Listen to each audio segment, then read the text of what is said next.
Nathan Beats.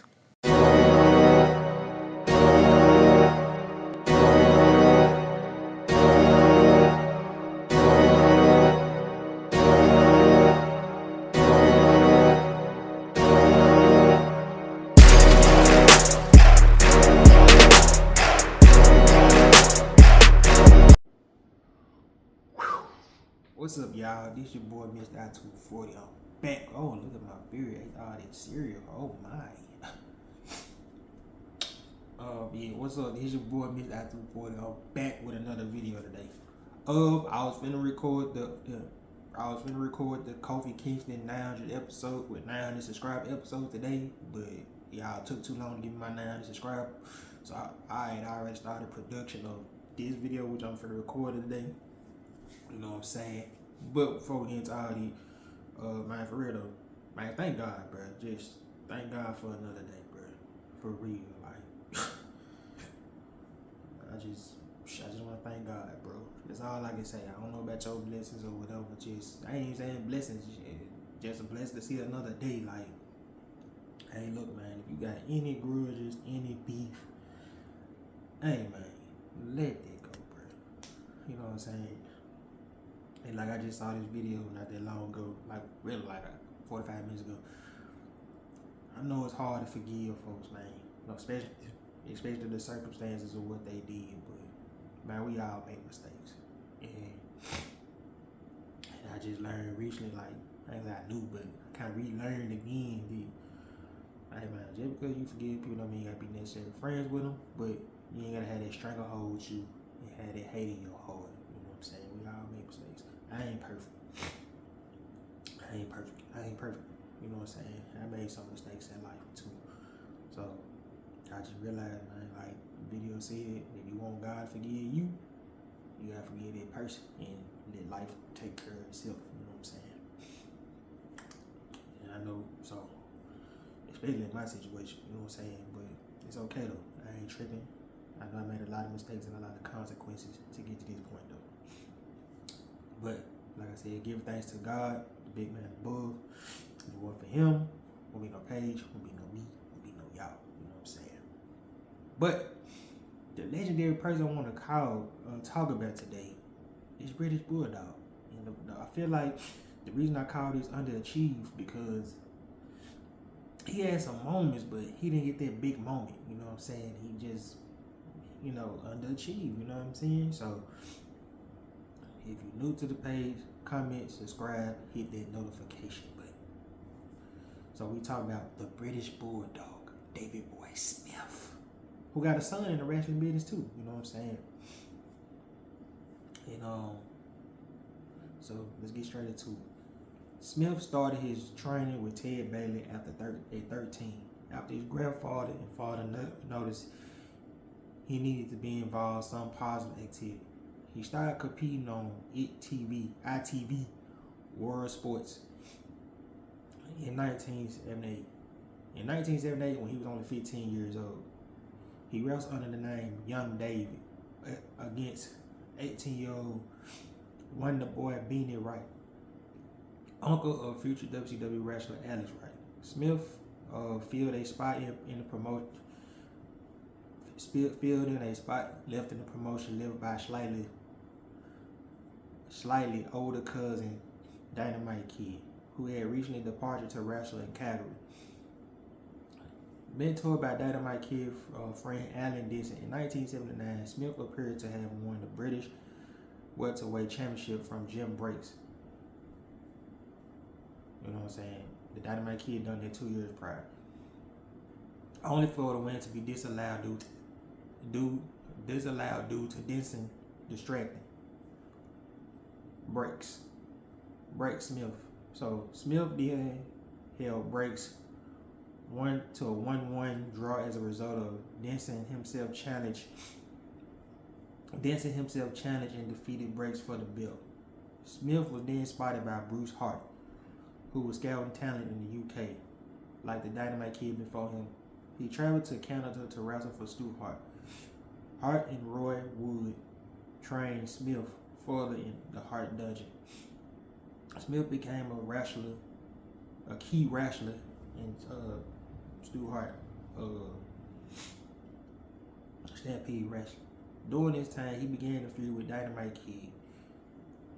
And on July 9th, 1982, Smith won his first title when he defeated Dynamite Kid for the Stampede British Commonwealth Heavyweight Championship.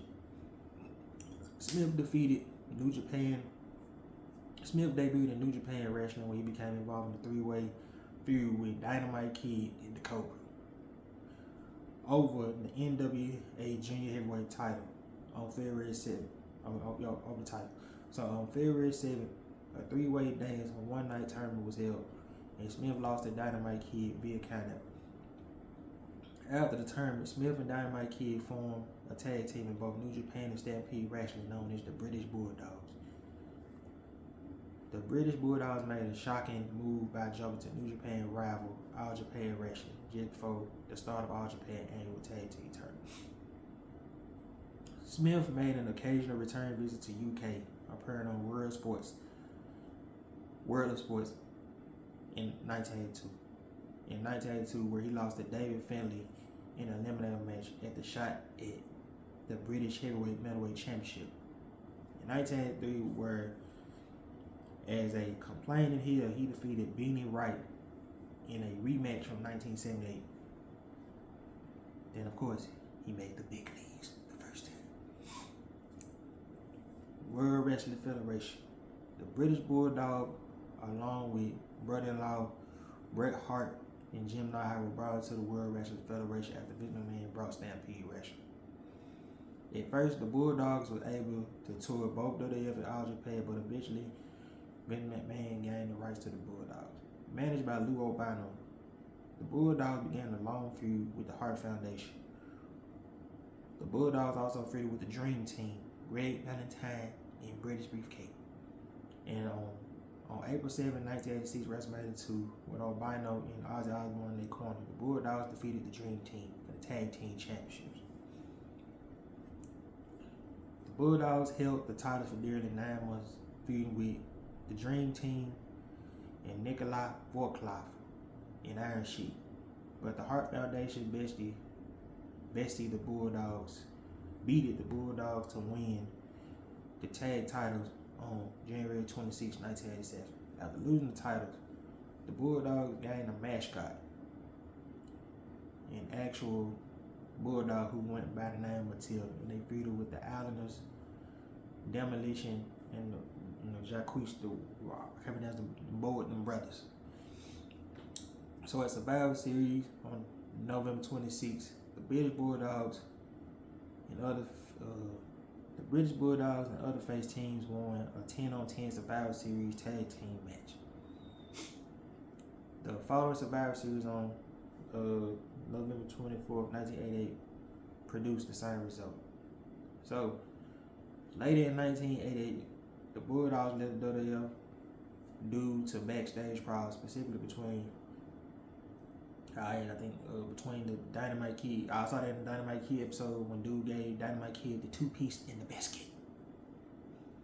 So the Bulldogs had allegedly pulled a real prank on the Rock Reese. Kurt Angle was also pranked. He pranked the duo, who, assuming the Bulldog was behind the prank, Jacques knocked out 4 Dynamite Kid teeth with a fist full of quarters. My dude was not playing either. Though the various accounts of the situation may suggest that Bennington drew first blood by bullying Jacques, among many other stars, including the Honky Tonk Man, whom Dynamite brought to tears in Miami. So Dynamite was just ass. So no disciplinary was taken against Jacques, and Dynamite Kid was short of relief. We know what happened with Dynamite Kid when he went to Japan, man. All the steroids was gone, man, and shit, it was just crazy. You know what I'm saying? So, and of course, he went to New Japan for a minute. You know what I'm saying? He met Chris Benoit and stuff like that. You know what I'm saying? He wrestled, Dean Malenko, Joe and Dean Malenko. Can't pronounce the Japanese boys. He wrestled the Nasty Boys in Japan. You know what I'm saying? But he went back to Japan for a minute. Then of course he returned back to the WWF. Smith returned to WWF in 1990, where he was pushed as the same character from the British Bulldog's original WWF run, but this time around it was a single star. He became the British Bulldog, which he trademarked during his early tag team run, thus preventing his former partner from using the name.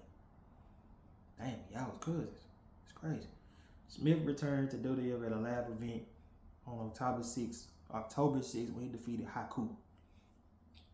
Then, of course, he made his televised debut on Superstars on October 27th, where he defeated the Brooklyn Brawlers. Over the next 2 years, Smith was a mid-carder. He engaged in a long-running feud with the Warlord, which he was victorious.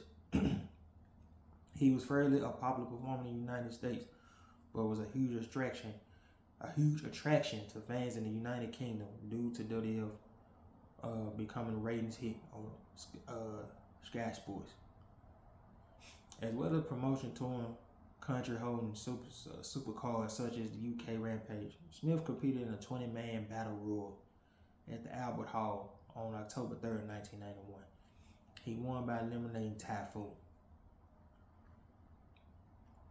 After entering as the first man in the 1992 Royal Rumble, on January 19, he eliminated Ted DiBiase, Jerry Skaggs, and Haku before being eliminated by Ric Flair. So, he had a big break right here. I think Bray had mentioned some controversial stuff, you know what I'm saying, in his book. I was right here, you know what I'm saying? Right here in the book. You know what I'm saying? He got in trouble, steroids, you know what I'm saying? And shit, Brett buried that nigga. For real, Brett buried that man around any point, no cap. But in 1992, due to Smith's newfound popularity in the United Kingdom, the WWF decided to hold his annual SummerSlam pay-per-view in the Wembley Stadium. So this one, Brett, even if Brett said himself for the record, y'all, look, Brett was selfish thinking about himself, so he was like, "Yo, Vince, I want that main event spot, and I feel like we could deliver." So I think Dave Boy had got drunk or something. He was high or something. He was on that coke or something like that. So Brett had to call the whole match. You feel me? He had to call that whole match, dog. Like, you seen it? I got it on the SummerSlam episode. Or you can go watch the match yourself. Ooh, scared. Yeah, like so they had the SummerSlam with the London Wembley Stadium stat card. You know, you had Undertaker versus Kamala. I think you had, trying to see. I know you had Undertaker versus Kamala. Shawn Michaels versus Rick Martel. Ultimate Warrior versus Randy Savage. So I'm trying to see, was it Typhoon? Was it the Natural Disaster versus the Money Incorporated? It was a stat card, you know what I'm saying? The crowd going crazy. It was egg work, you feel me? So the show was main evented by Smith, led it to the ring by boxing champion Lennox Lewis and Bret Hart in the match for Hart Intercontinental Championship. On August 29th, at SummerSlam in front of 80,000 in his homeland, Smith won the title, which is regarded by many wrestlers, experts, the finest of his career. And the crazy part is, y'all, they sleeping on Bret Hart versus British Bulldog in 1995. They were fine, no cap. But shortly after that, 3 months later, his big moment got ruined when he lost to Shawn Michaels at Saturday Night main event, and then he was later released by WWF. But see right here, according to Bret Hart book, the reason for Smith's release was WWF owner Vince McMahon made aware that Smith and Warrior was receiving illegal shipments of HGH from a crooked pharmacist in England. Due to McMahon being investigated for, I'll just say he had that case too. So Vince was trying to go clean, you know what I'm saying? Vince had that case in for steroids, you know what I'm saying? Thanks to Billy Starr Graham, you know what I'm saying? Like, you know what I'm saying? Like, Folks felt disrespected. So I think it started with Billy Superstar Graham on his episode. You know what I'm saying? And Vince had that case, so Vince had to clean house. So yeah, let him go. So both British Bulldog and Ultimate Warrior got released in 1992. And he only had one match at ECW, and that was against Jimmy Fly Snuka. And he beat him. But he went to he went to WCW and All Japan. So in January 1993, Smith signed with World Championship Wrestling, debuting at Super Brawl 3, defeating Wild Bill Earl. The following weeks, he scored a series of victories on WCW Worldwide, WCW Main Event, and WCW Saturday Night, defeating a series of jobbers. In late March, he returned to All Japan Pro Wrestling for his Champion Carnival Tournament.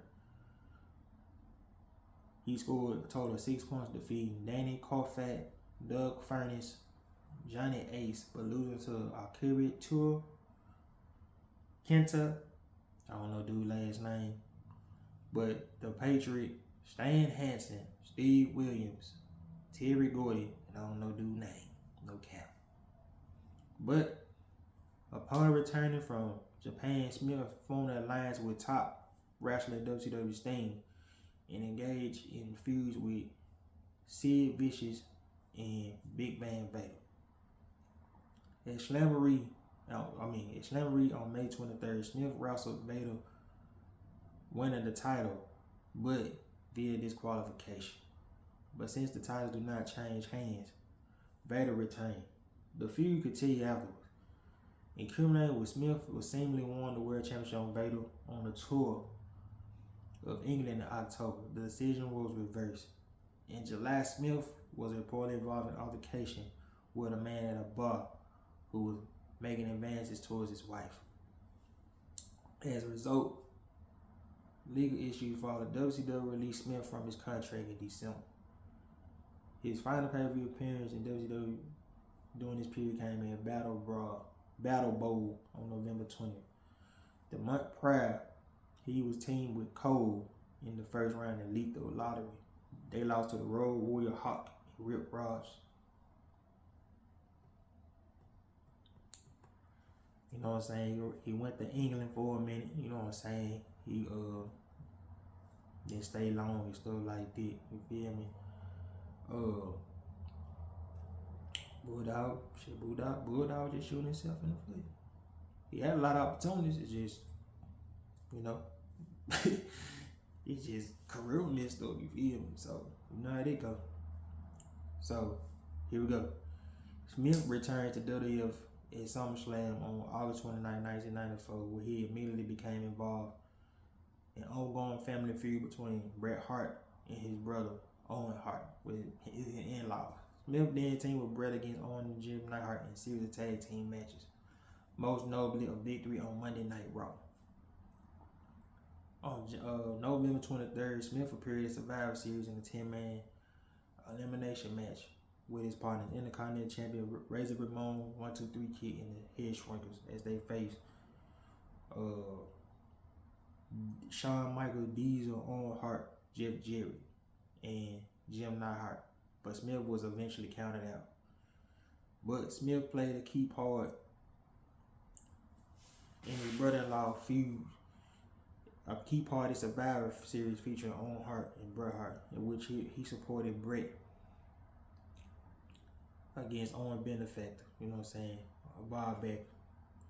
Smith was knocked out unconscious by Owen, allowing Owen to take advantage of the situation.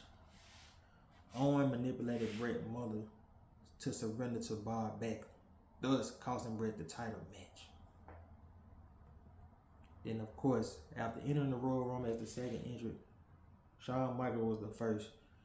They were the final two participants at the end. Smith tossed Michaels over the rope, but we all know Shawn Michaels' foot didn't touch the floor. He went into the ring and eliminated the Bulldog. But shortly after that, he began teaming up with Lex Luger, April 2nd, at WrestleMania as they defeated the Blues Brothers. And at In Your House 2 on July July 23rd, they failed to win the tag team championships from Owen Hart and Yokozuna. Afterwards, the team briefly began feuding with Men on a Mission. But on August episode of Monday Night Raw, the Allied Powers was supposed to face Man on a Mission, but Luger no-showed the match. So Smith found the replacement, WWE Champion Diesel.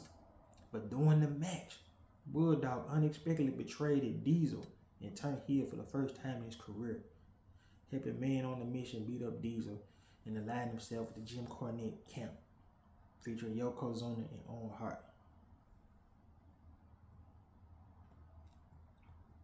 Then of course, Camp Cornette, Owen Hart. So, In Your House 4 in Winnipeg, I don't know the country. Smith received a WWF Championship match against Diesel, winning by disqualification after Bret Hart interfered. So at Survivor Series, Smith participated in a wild card 8-man elimination, teaming with Shawn Michaels, Ahmed Johnson, Psycho Sid, and facing Intercontinental Champion Razor Ramon, Dean Douglas, Owen Hart, and Yokozuna, which they won. You know what I'm saying? But on the 17th of December, the classic match right here, Smith was granted a shot at the WWF champion Bret Hart, but unsuccessful. A notable incident from this match, Bret Hart bled during the match, which was controversial because WWE outlawed bleeding at the time. And it was a good match. I don't care what Vince was talking about. Smith entered the Royal Rumble on January 1996, which he made it to the Final Four, but he was eliminated by Shawn Michaels. And on in Your House 6, February 18th, in Your House 6, he lost to Yokozuna by disqualification thanks to Vader interference. But at WrestleMania 12, March 31st, he teamed up with Vader on Hart to defeat Yokozuna, Ahmed Johnson, and Jake Roberts. Because remember, the original match was supposed to be Yokozuna versus Vader, but that wouldn't work, dog. I'm just being real. That was not gonna work. Oh, excuse me. So in 1996, Shawn Michaels became WWF champion. Smith was put in the feud with the new champion.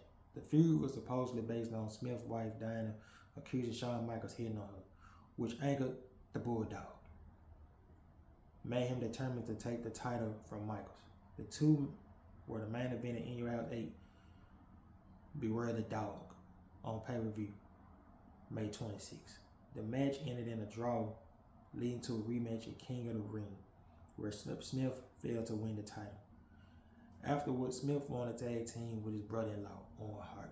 The two became tag team champions when they won the tag team championship from the Smoking Guns. The team defended their titles against Doug Furnas and Phil LaFons, Vader and Mankind, and the Legion of Doom. The WWF had created a European Championship, where Smith became the first ever holder, winning the tournament, defeating his own partner, Owen Hart. Then, of course, this when the gang came back together. Here we go. The Hart Foundation. Hart and Smith later joined forces with Bret Hart, Jim Neidhart, Jim Neidhart, Brian Pillman to form the new Hart Foundation, where they feuded with Stone Cold Steve Austin and other American wrestlers. This created an interesting rift between American fans, where the Hart Foundation were vilified, and Canadian fans who revered the Hart Foundation. Smith and Owens dropped the WWF Tag Team Championship to Michaels and Austin. They dropped the championship to Austin and Michaels. My bad. My phone, my alarm going off. And lost the final match in the tournament for the vacant WWF Tag Team Championships to Stone Cold and Dude Love. Smith had lost the Smith had lost the European Championship to Shawn Michaels on September 20th at One Night Stand in 1997. Smith was booked in the main event to defend the belt against Michaels. He was booked to win, that's what they meant to say. However, Michaels convinced Vince McMahon that he should win, as it would create a build-up not only for his impending rematch for Bret Hart, but also a rematch against Smith at the next British pay-per-view. Smith reluctantly agreed because we never got the rematch. And fans at the event who gave Smith an ovation and voiced their displeasure by viciously booing Michaels, littering the ring with garbage. On October 9th in Survivor Series, Smith was a part of Team Canada alongside Jim Neidhart and Owen Hart. Smith was a part of Team Canada alongside Jim Neidhart, Doug LaFurnace, and Philip DeFon, defeating Team USA, Vader, Goldust, Mark Henry, and debuting Steve Blackman. But the event became famous for the Montreal Screwjob, which Vince McMahon manipulated the finish of Bret Hart match and had him lose the WWE Championship to Shawn Michaels, despite Bret not submitting in a play sharpshooter. Smith then paid money to lead WWF for WCW along Bret and Jim Neidhart after that, because we all know Owen stayed, so that was a crazy time. And then his short WCW run. Smith rejoined WWE in late 1997 and began a feud with Steve McMichael, who was complaining about all the wrestlers coming from up north. Smith and Neidhart later formed a tag team, but were only featuring sparingly on WCW Thunder. They challenged for the WCW World Tag Team Championships on several occasions, but failed to win the belt. But he suffered a knee injury in April 1998 that sidelined him for a month. But he suffered a serious injury, more serious, on September 14th in 1998 Fall Brawl. During the match with Neidhart against the Dancing Fools, Disco Inferno and Alex Wright. During the match while taking bumps, Smith landed awkwardly on the trap door that was had to be set up underneath the ring canvas for the Ultimate Warrior to dramatic interest in that, you know what I'm saying? So he had a spinal infection and was paralyzed for 6 months. So his contract was cut short. Then he had his last run in WWF, you know what I'm saying? Smith returned to WWF in September 1999. In keeping with the company Attitude Era, Smith began wrestling in jeans of his Union flag adorned tights. Instead of the flag tights, and his theme music was kind of a remix. You know what I'm saying? That joint hard. Boom, boom, boom, boom, boom, boom. Like, that joint bumping, bro. That joint was hard, no cap. So September 9th, on episode of SmackDown, Albany, New York, Smith defeated the Big Boss Man for the Hardcore Championship. They did when The Rock disrespecting the man, putting the man in poop. That was crazy, bro. I was tripping. So Smith forfeited the title later, giving it back to Al Snow because Boss Man had dog-napped Snow Dog Pepper to win the title, driving him insane in the process. Smith began pursuing the WWF Championship, eventually turning heel and beginning to feud with The Rock.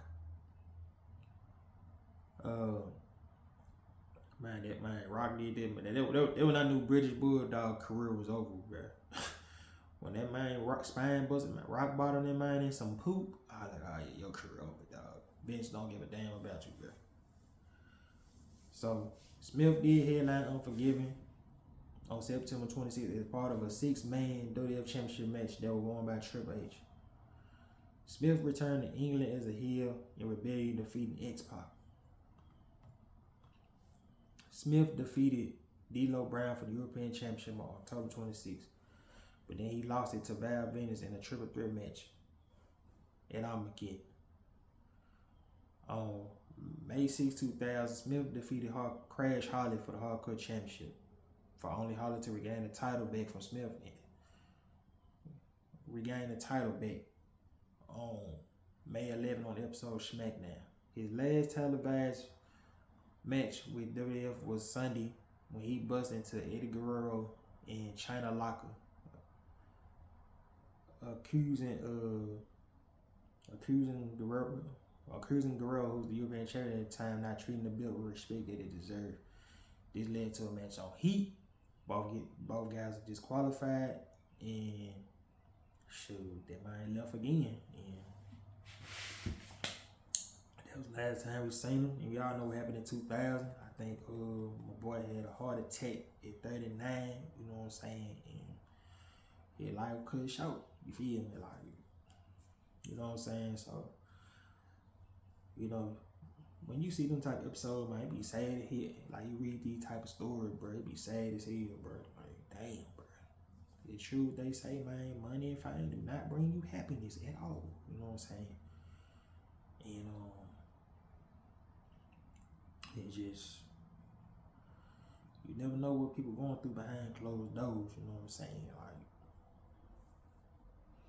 sometimes you gotta ask yourself, like, man, is it worth even being famous? You feel? Be famous, you feel me? You know? Cause I don't even, to be honest with you, I don't even know if I want to be rich. I just want to be financially stable. You know what I'm saying? Like, I don't want the mega deals. I don't want nothing. I just want to be financially straight. You know what I'm saying? Cause I just feel like when you rich and stuff like that, you got pressure. You know what I'm saying? Pressure. The more money you get, the more pressure you gonna get. You know what I'm saying? And life can be coming at you so fast. Like, you don't need high life. You feel me? I don't care if you're a professional ball player, rapper, or whatever. Like, is you really complete? You feel me? So, for my boy to go out like that, man, that's wild. At 39 years young, you feel me? So, sometimes you gotta ask yourself, is it worth it? So, with that being said, I love y'all. I appreciate y'all. And I'm out. Somebody call me. Nathan Beats.